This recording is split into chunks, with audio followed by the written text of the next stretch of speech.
Wasn't difficult. This is obviously something.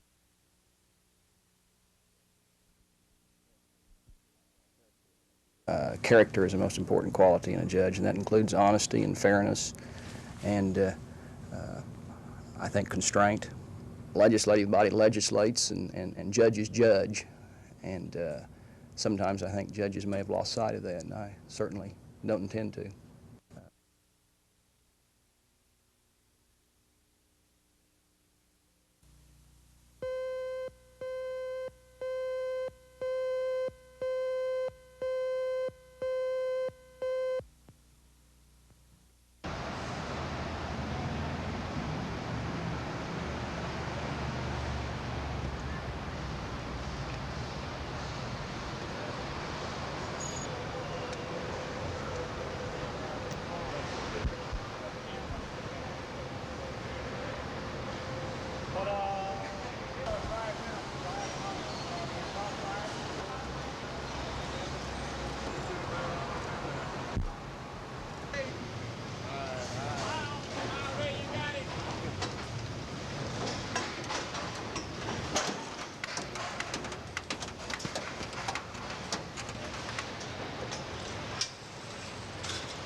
Last week, it was Seagram's. This week, Buckingham's, the makers of Cutty Sark, Finlandia vodka, and numerous wines. The reason? A court ruling allows Oklahoma wholesalers to sell their liquor out of state at very low prices. Cutty Sark is a big seller in Oklahoma, and no doubt Buckingham's withdrawal will hurt liquor dealers. There would be some short-term operational problems as we are trying to anticipate what brands consumers may change to. But Richard Crisp, the director of the Alcohol Beverage Control Board, doesn't think Buckingham's pulling out will lead to many other companies doing the same. And no, I don't think it will snowball. Of course, it could possibly do so, but I rather doubt it. I've heard no further rumors with respect to any other companies pulling out of Oklahoma. Crisp says he believes most companies will wait and see what happens to the appeal of the controversial court decision that led to the withdrawal in the first place. Bella Shaw, Action 4.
I'm Scott Wallace. With today's high interest rates, it's hard for first-time homebuyers to get into the real estate market and for sellers to get out of it.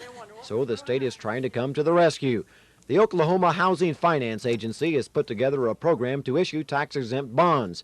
The money would be used to finance low-interest mortgages. Prospective homebuyers would have to meet certain requirements to be eligible for the loans.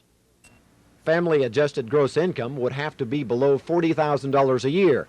The maximum home purchase price in the Oklahoma City area would have to remain below $71,000, and the program would be limited to purchasers who have not bought a house in the past 3 years. Other buyers would be eligible for the low-interest loans if they agreed to purchase property in an economically distressed area. The going interest rate is hovering near 17%.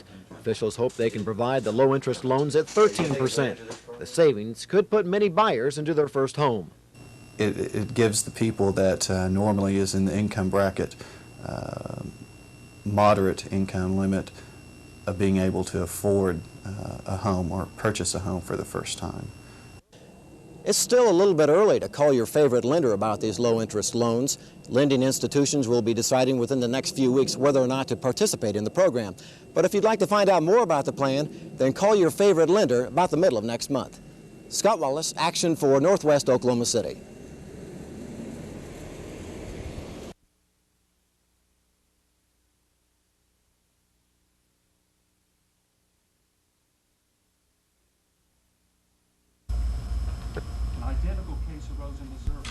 I'm Bella Shaw.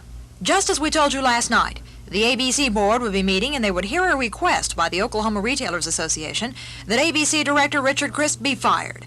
The meeting took place at 10 o'clock this morning with the embattled Crisp in attendance. The retailers group gave the board a letter saying Crisp had not been enforcing Oklahoma's liquor laws. The organization, representing 150 retailers, said their request was not a vigilante move and that personalities were not involved. I think Mr. Crisp, in all honesty, is very sincere and does the job the best of his ability. I think he's very sincere in that. But due to the lack of trust and respect, which it became apparent not only out of our industry, but from agents, from Mr. McClendon was saying, times came that there has to be a change. The ABC board went into executive session, and behind closed doors for over 2 hours, they studied the letter and questioned Crisp time and time again about his ability as director. No vote was taken, since one member was in the hospital, but the outcome was this. There was no sentiment from the board to fire Crisp at this time. I've lived with adversity for the last 30 years in 2 combat zones all over the world, and I felt like this morning that I would have preferred to be back in Vietnam, but under the circumstances I've lived with it, and I'm going to continue to do that. I felt very strongly that I have accomplished my job as outlined in the Oklahoma State statutes and the rules and regulations of the board. That's correct. Crisp says even though no formal vote was taken, he feels like the board's decision is a vote of confidence. And so Crisp's opponents are going to have to find another way to replace him. Bella Shaw, Action 4 at the ABC board. If you have enough people and you have enough cooperation from local law enforcement,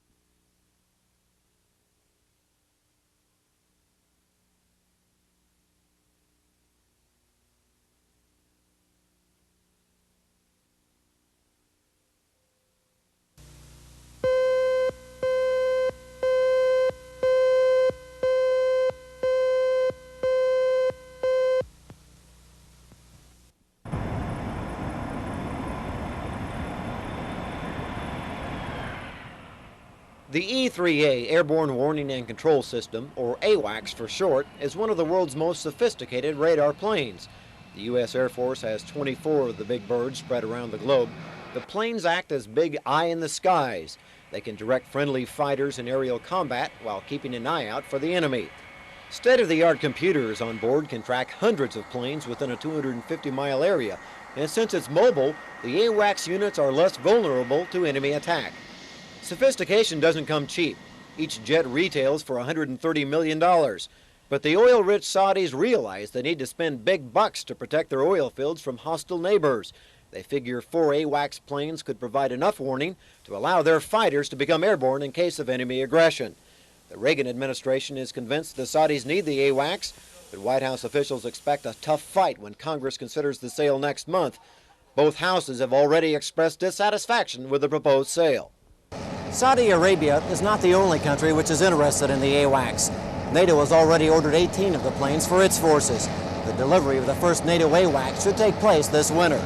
Scott Wallace, Action 4 at Tinker Air Force Base. Okay.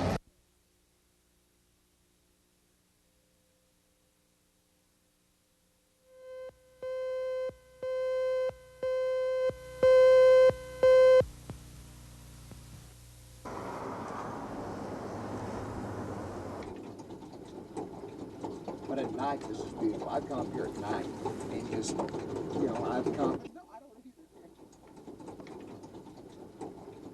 But at night, this is beautiful. When somebody tries something like this, they don't think if the wind were to die at the moment they jumped, they could somersault just head over heels into the side of the tower. And the way these larger communications towers are built, with 7.5 feet between level struts, it's big enough for a man to get in, and he would just get caught, and it falling at that speed and that distance would kill him instantly. Or if the wind were to die after he got out, he's got no way to go except straight down. And then they don't realize that every 120 degrees around a tower, we've got guy wires spaced. And on our tower, there's 7 guy wires, and you run into those things are about 2 inches or more in diameter. It's like hitting a brick wall. You'd get caught up in it, and it would kill you.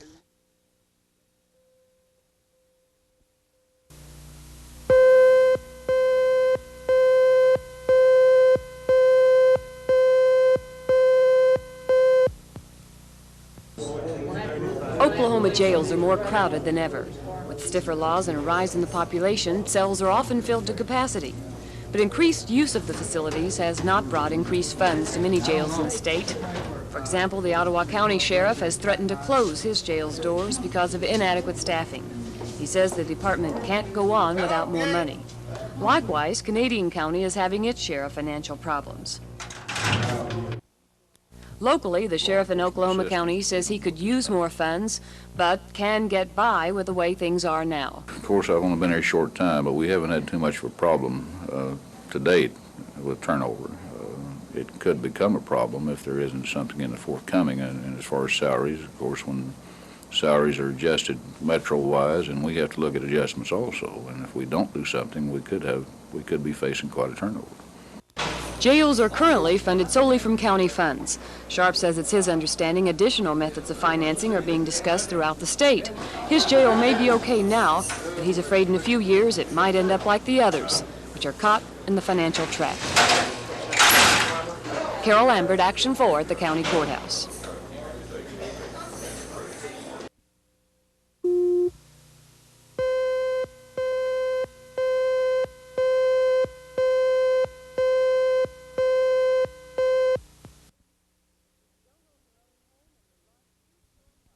If you don't own your own home and would like to, you're in luck. Oklahoma's the first state to offer $280 million in mortgage revenue bonds, which are subject to federal regulations. 95% of the price of the home will be financed for 30 years at an interest 2 to 4% below the going rate. One of the main eligibility requirements is that you have not owned your own home within the last 3 years. In addition, you must meet the income limitations. In Oklahoma City, that figure is $40,000 a year. 20% of the bond money must go to designated target areas, which are defined to be areas of chronic economic distress. The rest of the money can go for new or used homes in non-target areas. A spokesman with the Oklahoma Housing Finance Agency says the area, target or non-target, sets the ceiling on the price of the home. A target area, we are allowed to go up to $87,780 purchase price of the home. In a non-target area, we are limited to $71,820, and this is on new construction. On the purchase of an existing home in a target area, it can go up to $73,260, and on an existing home, $59,940 in a non-target area.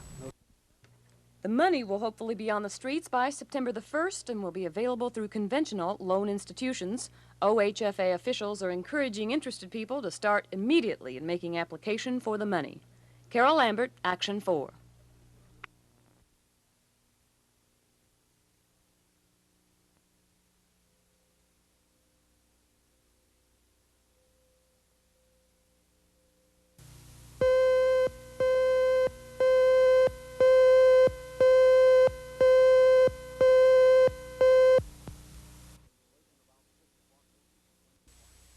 The collision about 6 o'clock this evening claimed the life of a 60-year-old Guthrie woman driving north on I-35 just north of the Turner Turnpike. The woman and her late model Thunderbird were literally sheared in two by a runaway trailer. The trailer was being pulled southbound on the interstate by an oil field service truck. The hitch apparently came loose. The trailer jumped the grass median and sliced through the woman's car. AmCare workers carried out the gruesome task of gathering the victim's remains. Oklahoma City Police are withholding the name of the oil field truck driver, and they're also holding onto the trailer hitch for evidence. We'll take the front portion of the trailer as evidence, also the safety chains as evidence. Right now, no idea why that would have come unhitched. No, that's why we want the safety chains and the hitch. A third vehicle bumped into the back of the trailer. However, the driver was treated and released from the Baptist Medical Center. The driver of the oil field truck was not injured but will be questioned by police. Traffic backed up for miles in both directions as police steered onlookers around the fatal scene. Larry Audis, Action 4, North Oklahoma City.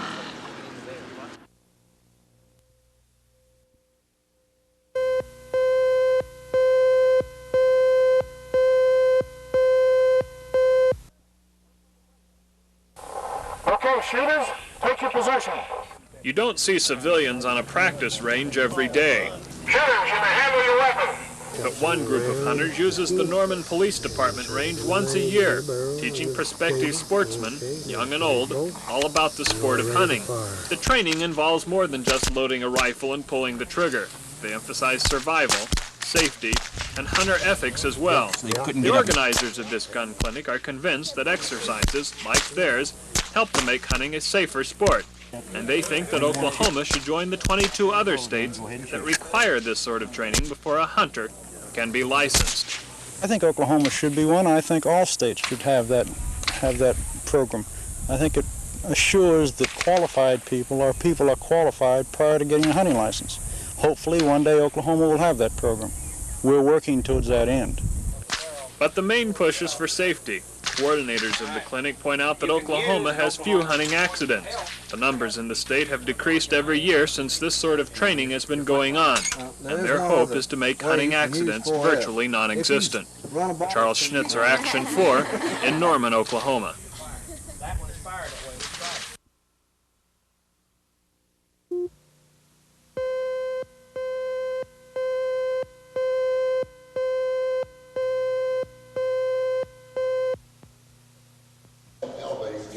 This is the first of perhaps several long days for a grand jury impaneled in Cleveland County this morning. The 12 jurors and 3 alternates will investigate allegations of corruption in the Norman city government and possible irregularities in local elections. After they were sworn in, the first stop for the jurors was the Moore City Jail. They toured and inspected that facility, as they will all jails in this district. Then their second stop was here, on the 3rd floor of the Cleveland County Courthouse. The grand jury should finish its tour of jails tomorrow. Then they will return to the Cleveland County Courthouse. This is where they will continue their investigation into possible wrongdoing under the direction of the Attorney General's office. Charles Schnitzer, Action 4, in Norman, Oklahoma.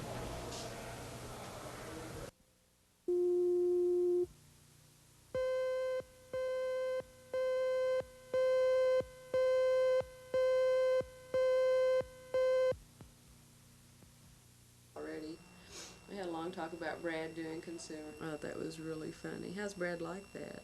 Apparently he likes it real well. If you're reporting, you got to do it on your own time. At the Lexington Assessment and Reception Center, a lockdown was called by the warden last night around 6:30, 7 o'clock. It apparently was just a once-in-a-lifetime occurrence. The Sullinger had asked Thompson if a friend of his who had been involved in this previous little incident was okay, and Thompson said yes, and that's when Sullinger hit him. And apparently from the investigation that's gone on, Sullinger did not have any kind of malice towards Thompson. It was nothing that was planned. There was no conspiracy between the two inmates to cause any kind of disturbance at the prison. It was just a freak occurrence, and that's all that any investigation has been able to turn up so far.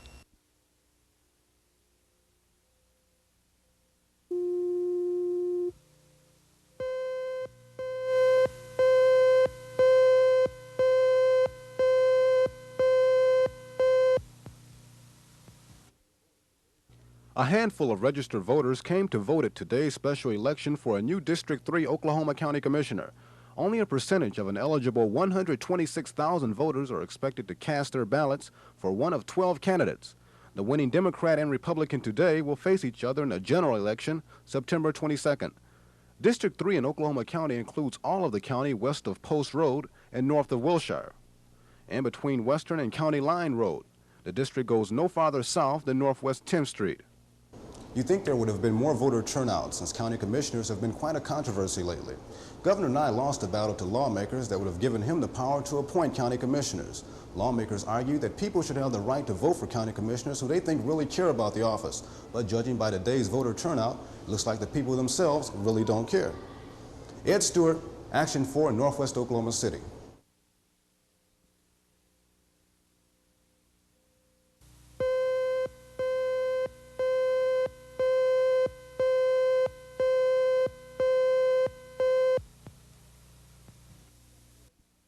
On July 16, 1978, 6 employees were found dead at the Sirloin Stockade restaurant at 74th and South Penn.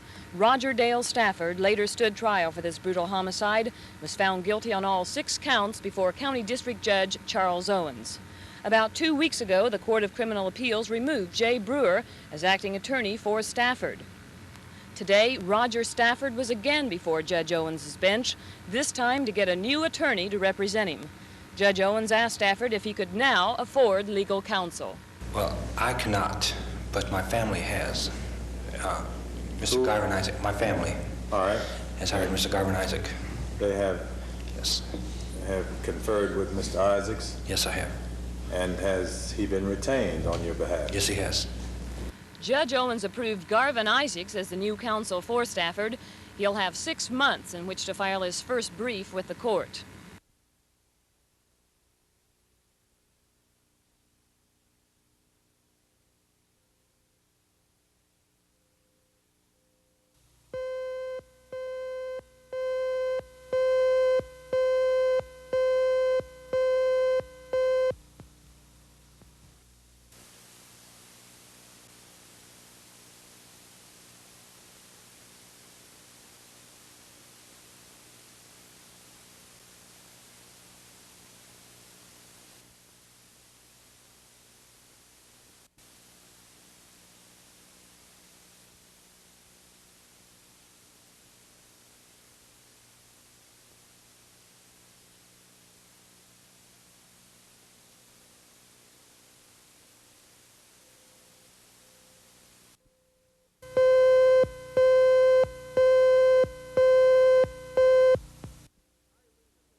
Eileen is a nurse. Her patients, and indeed her friends, are not in hospitals or nursing homes, and that's the way they like it.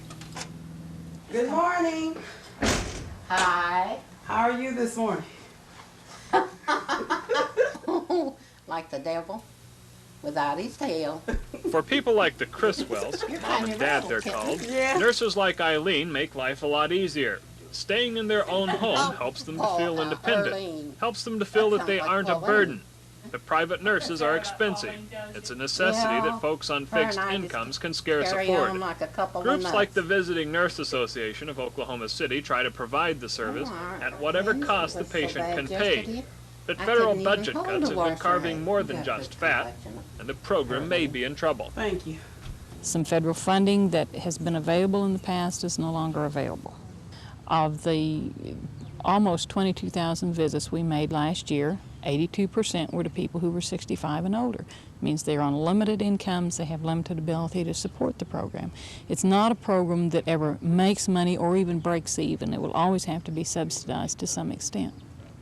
Hallelujah, it hurt. The nurses in the association are trying to provide a service. The service costs money. If the federal funds are cut, the finances have to come from another source. The association hopes that source appears soon. Charles Schnitzer, Action 4. Okay, how's it? Okay. Polaroid.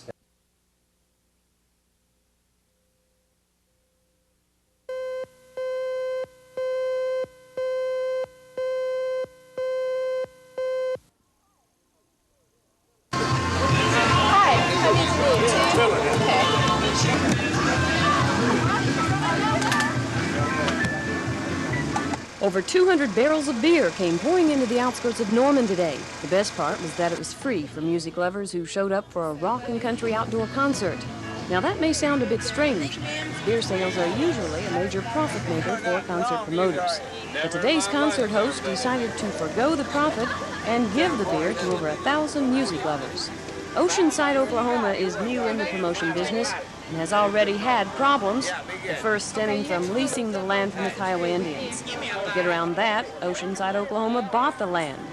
Well, just last Monday, another obstacle. Oceanside, Oklahoma was not given a permit to sell beer, but that wasn't reason enough to let the show go on without it. Thank you, ma'am. Can I help you? 4. Well, we had no liquor license. It was turned down.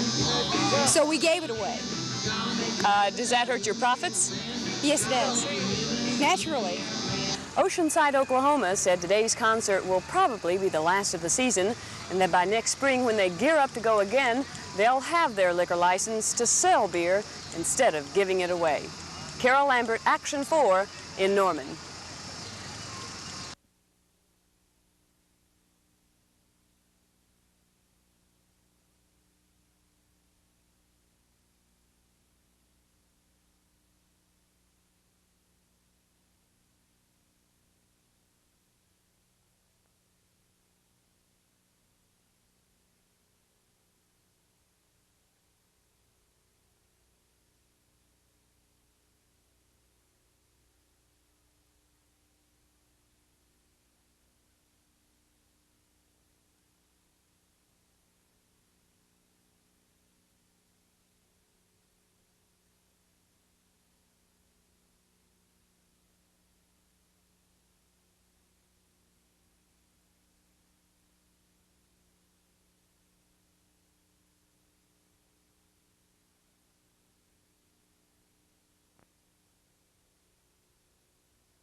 Lean this way just a little bit. Oklahoma County Jail is not picking up the business it thought it would this holiday weekend. As of mid-afternoon, only 4 people had been arrested and brought here, when sheriff deputies say the normal number is anywhere from 10 to 15 people. Officials do expect more activity tonight when people are on the roads. The sheriff's office has one explanation as to the lower than expected number of arrests being booked into the county jail. We haven't quite got as many prisoners as we assumed we were going to get, but like I say, it's down considerably from what it was last year. Things have been slow. Why do you think things have been so slow? Well, I think that people are not as traveling as much, and Oklahoma City has taken a few off our hands, and so has Midwest City. And they've all joined in us in trying to help us keep the count down in the Oklahoma County Jail. Lieutenant Deere says all too often the number of inmates here reaches the 555 prisoner limit, and it is not until then that alternatives must quickly be decided for dealing with overcrowding. No county jail in Oklahoma is free of having too many prisoners at some time. Ed Stewart, Action 4 at the Oklahoma County Jail.